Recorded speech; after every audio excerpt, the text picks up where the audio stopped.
गानिया बहुत ही dramatic twist आ रहा है रोज।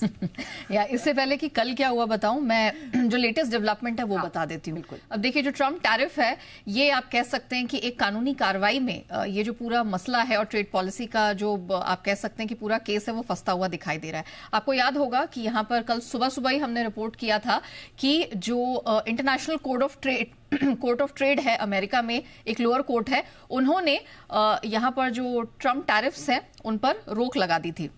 उनको अमेरिकी राष्ट्रपति के क्षेत्राधिकार के बाहर बताया था, कहा था कि ये अनलॉफुली लिए हुए कदम है। इस पर अब जो लेटेस्ट डेवलपमेंट है वो ये कि फेडरल अपील्स कोर्ट ने काफी राहत दी है ट्रम्प प्रशासन को। उन्होंने अमेरिका की अपील्स कोर्ट जो है उसमें गुहार लगाई थी और ट्रम्प टैरिफ को इन्होंने बहाल किया है।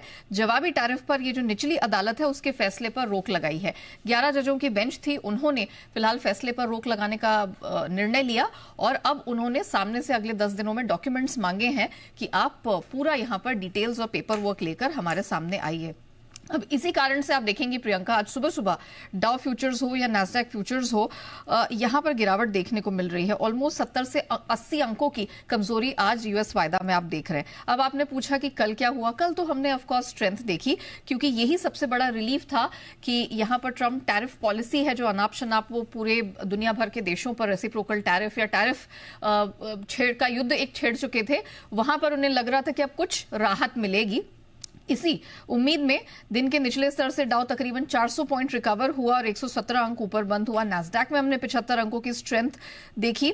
हालांकि आप कह सकते हैं कि थोड़ा सा जो स्ट्रेंथ है उस पर ब्रेक इसलिए लगा क्योंकि पहली तिमाही के जो अमेरिकी जीडीपी के आंकड़े आए उसमें 0.2% की गिरावट दर्ज हुई। हालांकि अनुमान से कम था, लेकिन फिर भी सुस्ती का माहौल बना। और साथ ही हमने ये भी देखा कि वहां पर जो जॉबलेस क्लेम्स के डेटा निकल कर आए या फिर जो जॉबलेस रेट का डेटा निकल कर आया उसने थोड़ा सा निराश करने का काम किया। वहां पर थोड़ी बढ़ोतरी देखने को मिली है, तो ये एक फैक्टर है जो थोड़ा सा आप कह सकते हैं मन खराब करने वाला रहा, या कहीं ना कहीं आप कह सकते हैं कि इसने जो तेजी पर ब्रेक लगाने का काम किया। आज पीसीई प्राइस इंडेक्स के डेटा निकल कर आएंगे, बहुत महत्वपूर्ण है। इन्फ्लेशन को लेकर एक बहुत क्लैरिटी मिलती है। उससे पहले भी आप कह सकते हैं कि बाजार थोड़ा सा सतर्क होकर अब देखना चाहता है कि वहां क्या कुछ होता है। डॉलर इंडेक्स 100 के नीचे सुस्त है। सोने चांदी की अगर बात करें तो यहां पर हमने सुस्ती पे थोड़ा सा ब्रेक लगता हुआ देखा। अब फिर से देखिए असमंजस का माहौल है तो डिमांड बढ़ती हुई दिखाई देगी। कच्चा तेल हालांकि इसने अपनी मजबूती गवाई, 1.5% फिसला, $63 के इर्द गिर्द ट्रेड करता हुआ नजर आया है। वो भी तब जब अमेरिका में साप्ताहिक क्रूड भंडार बढ़ा है। कोई भी मूवमेंट मेटल्स में होता हुआ नहीं दिख रहा है, लेकिन ऑफकोर्स कॉफी और शुगर की कीमतों पर हम नजर बनाए हुए हैं क्योंकि मल्टी मंथ और मल्टी ईयर लोज पर इन दोनों कमोडिटीज की कीमतें ट्रेड कर रही हैं।